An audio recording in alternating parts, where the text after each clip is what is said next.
In the land of Mordor, where the shadows lie.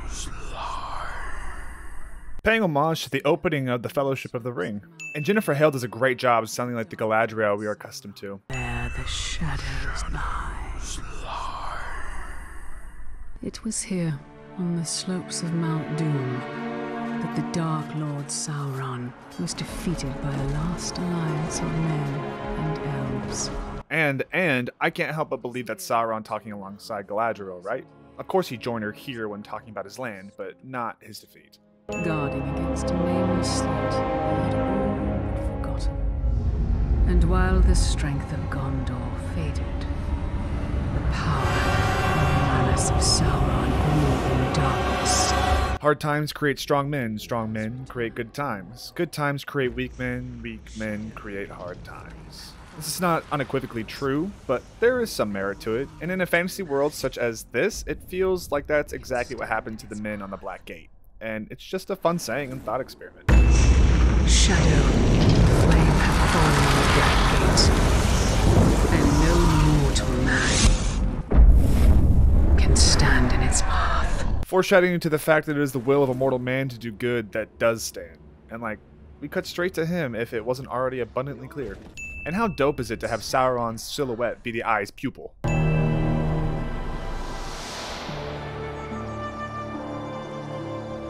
Beautifully smooth transition that's infinitely better than a moments earlier text on screen. There's a perfect swing for killing chicken. Well, in this wondrous time of peace, maybe he'd make a perfect farmer, because, like, not the greatest fighter. Stay alert, dear Hunter. Your enemy will not always be as he appears. Beating the hell out of your son is for sure an inventive way to do a tutorial, but it's also a nice way to tie character building and game mechanics together. I'll have your gun. Shadow of Mordor is having a blast with these transitions, and I'm here for it.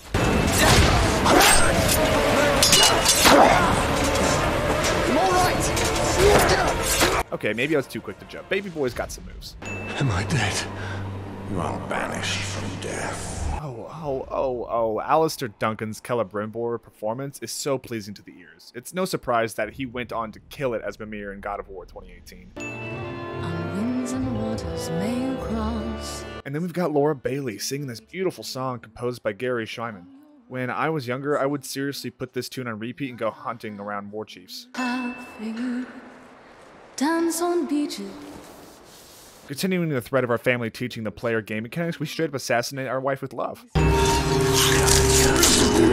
I forgot how sharp swords really are. Talk about an upgrade from a paper cut. Come back to me, Elf Lord. The world of gaming is contractually obligated to have both Nolan North and Troy Baker in the same games. I love that this story is not canon with the other material found in AI. This lets Monolith do awesome things like making Celebrimbor and Sauron almost two sides of the same coin. I say almost since Sauron is a Maya and Celebrimbor an elf turned race. And the simple symbolism of the pupil being darkness for Sauron and light for Brimbor, it's on the nose, but I like it. Sue me. Curse binds us together within the walls of Arda. My favorite thing about this story is that it doesn't hold our hands on explaining any lore of Ea.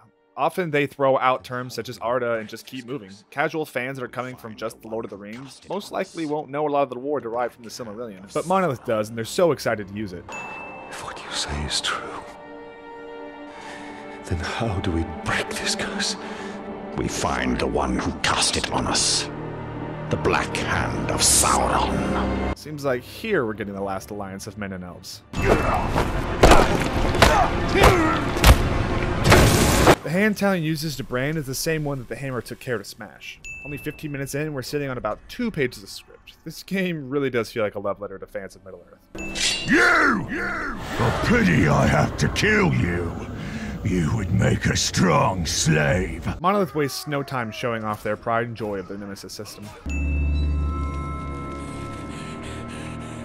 Gollum's here.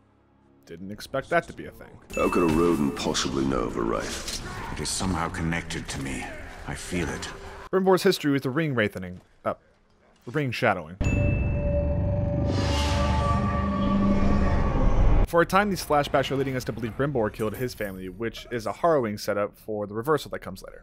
Your family was perhaps that pain is what can I'll say this though, Brimbor is a master manipulator. No one strived to do what he does to Talion, but like, damn. He checkmated the hell out of Talion for the longest. Bright Master. Yes. Okay, my jaw's on the floor. I just assumed this was Andy Serkis and didn't think twice, but I looked it up and it's actually Liam O'Brien. Like, wow, what an amazing job he's doing here. We need him. Do you not wish to know who I am? Do you not wish to know who I am? Little hints that Brimbor remembers everything. Something I haven't mentioned yet is Talion using his son's broken blade as his dagger throw. I think it's cute and nice to respect his son in this way. Kind of sad you can replace it in Shadow of War because of its meaning, but we aren't there yet. Ratbag can teach you the ways of the Orc.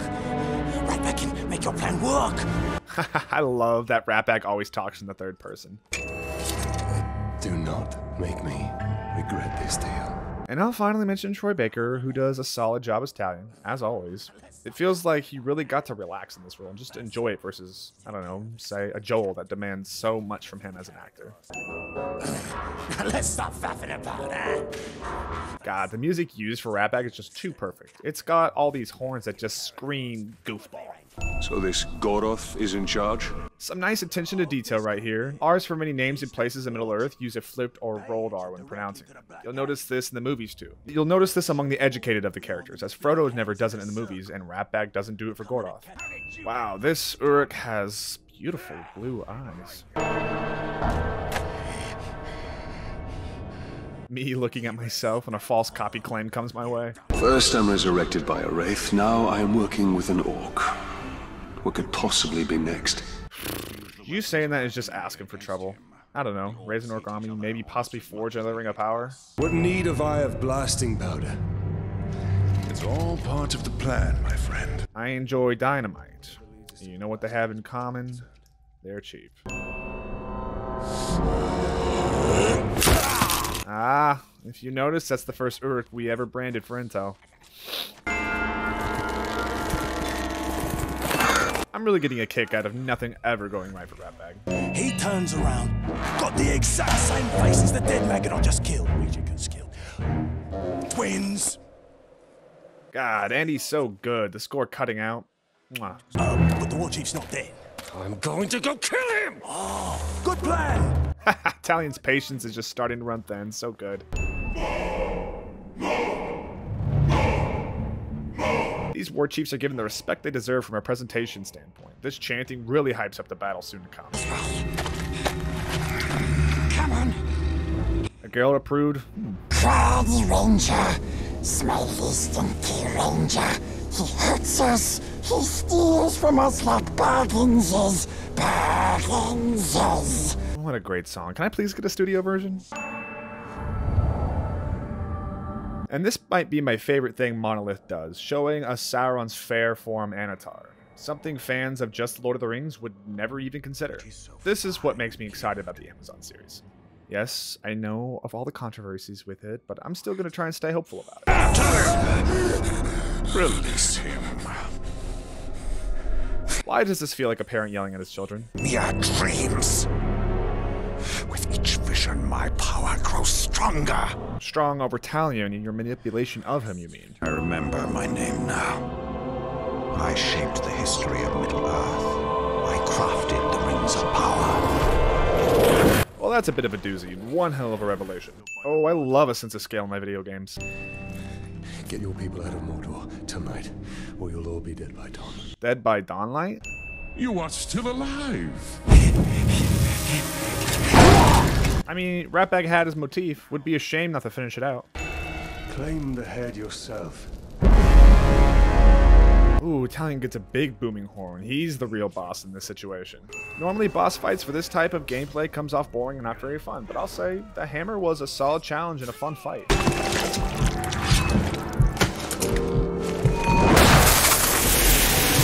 Talion makes sure his son gets his vengeance. We have defeated the Hammer of Sauron, but the Black Hand and the Tower remain. And their master. More hints toward Brimbor's true goal. Talion never set out to destroy Sauron. Moving from the wastes of Mordor to the lush grasses of Nurnen is a very welcome change of scenery. Your power begets followers, willing or otherwise. An orc army. Now this is a pretty cool premise of a second act. A great reason that Talion and Brimbor even stand a chance against the Black Hand, and keeps in line with Gondor not really messing about in Mordor. It's about time I mentioned combat. It's if Batman decided to use Raish's sword and start brutally murdering people with it. In all seriousness, it feels just as great as Arkham with addition of lovely, gory animations of the executions.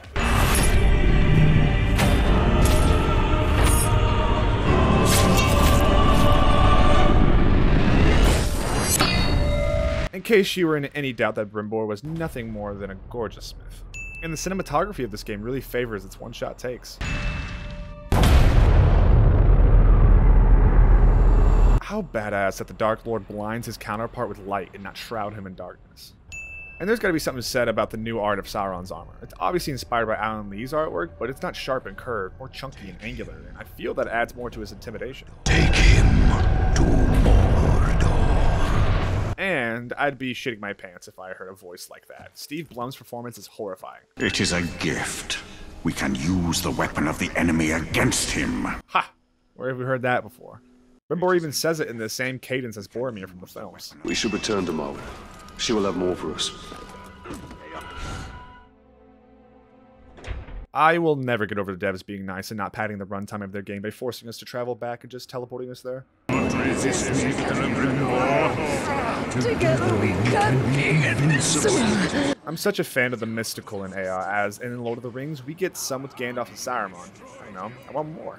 The first and second ages were popping with the most crazy shit. Set a game where we fight Glaurung or Calagon, or get really crazy and find a way to make the music of the Ainur some kind of rhythm game. Are you alright?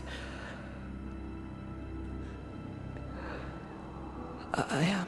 Saruman's bag of tricks seems relegated to about 3 things, but hey, at least it's consistent with his abilities. With the power of the ring, he could have built a great army to challenge the Dark Lord. And that's what we must do. Taking ideas from the bad guys and making your own. Better they do it than Saruman. Lothariel's strength shines through her leadership. It's reflected in the eyes of her people with respect rather than fear. A nice foil to the way Talion is raising his followers. What the fuck? The tower has a skin mask just hanging off his back. Lothariel's a badass.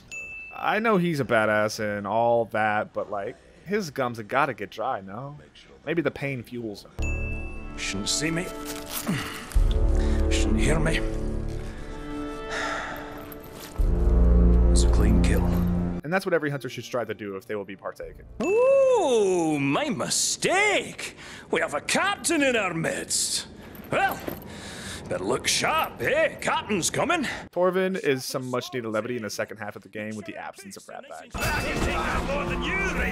Leave it to the dwarf to make the game of kill counts. The world was young, the mountains green, no stain yet on the moon was seen. This is the song of Durin that Torvin is singing.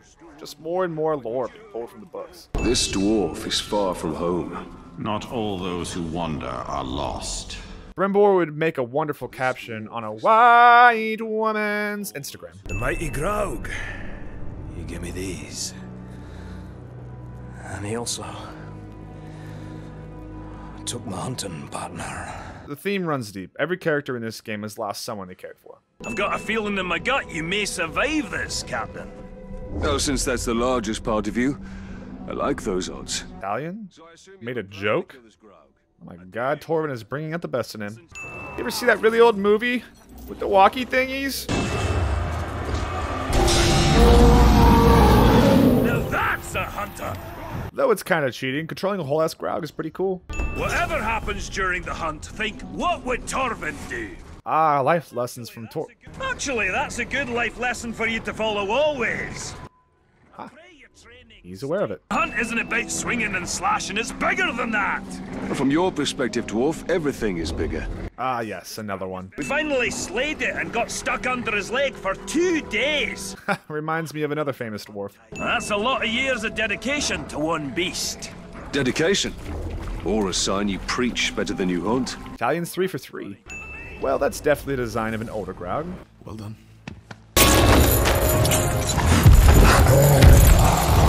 I like that his hunting strategy is consistent with how he took down the last Graug. And Talion gets to cut its throat like he first suggested. Now this is an awesome way to close out your game and really highlight how impactful the Nemesis system is. Having one of the final boss battle being a face-off with the unique story you built with your Nemesis is second to none in gaming for emergent storytelling.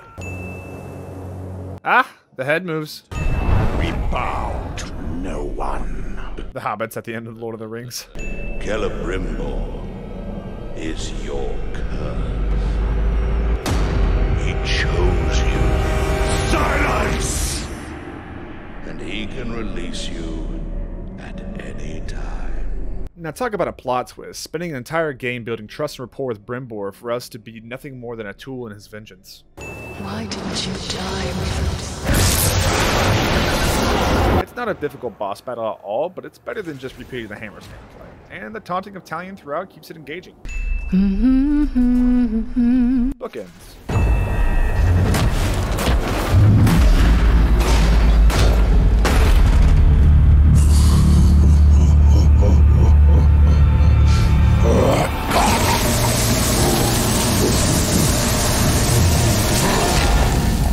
I don't blame the brutality. After using his family's voice to taunt him and impersonating his wife, I mean, on top of killing his family, of course. Solid work here, Talion. You said we were cursed. You deceived me. See what I mean about these two being two sides of the same coin, both being deceivers for their own personal gain?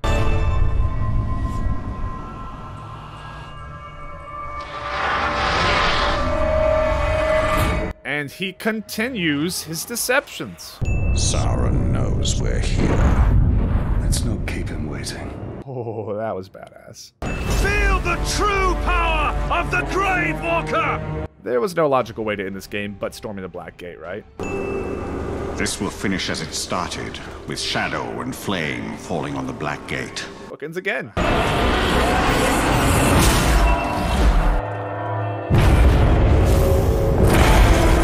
This reminds me of the thought of eternal recurrence, where everything in the universe is destined to run in cyclical fashion. In the first stage, we had Fingolfin facing down Mordor, Avala of Ea, now Celebrimbor facing down Sauron, Amaya.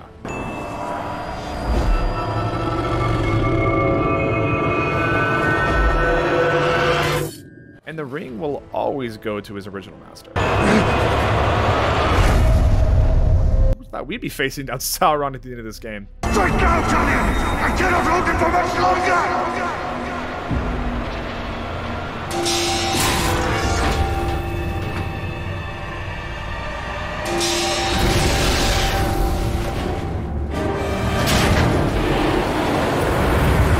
You know, I don't mind the final boss battle being a QTE. Yes, they could have added more game mechanics to the fight, like they do in the final fight of Shadow of War, but this makes the player feel badass, and our two leads look badass, so I'm here for it. This is no longer our battle. I tried fighting you. It can't be done.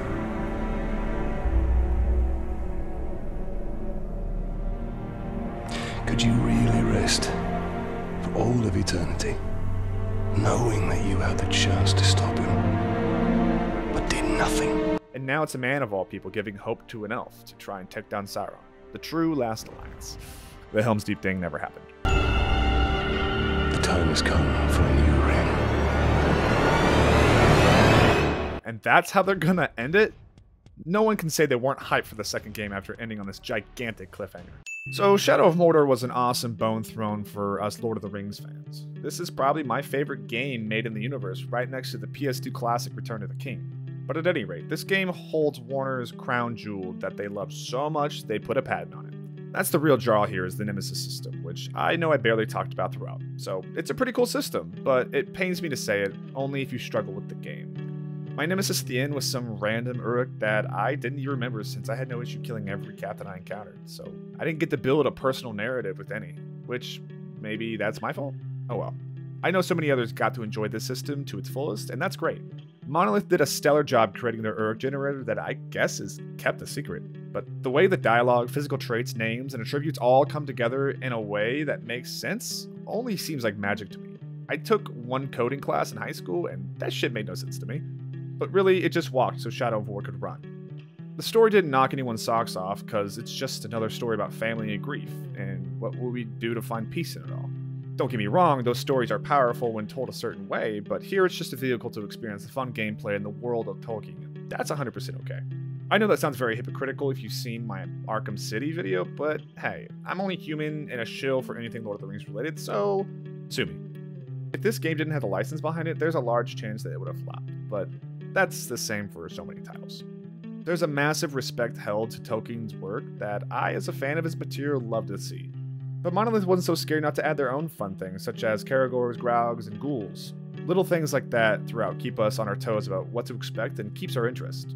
Shadow of Mordor really is just one of those games meant to be played for the gameplay. This is no Telltale game or Last of Us or even RDR2, so there wasn't much for me to sink my teeth into like with those games. What did you think of Shadow of Mordor? Is it just a Batman clone or is it the second coming of Christ? Whatever you think, comment below. Take it easy, remember to drink water, and love one another. Pizza.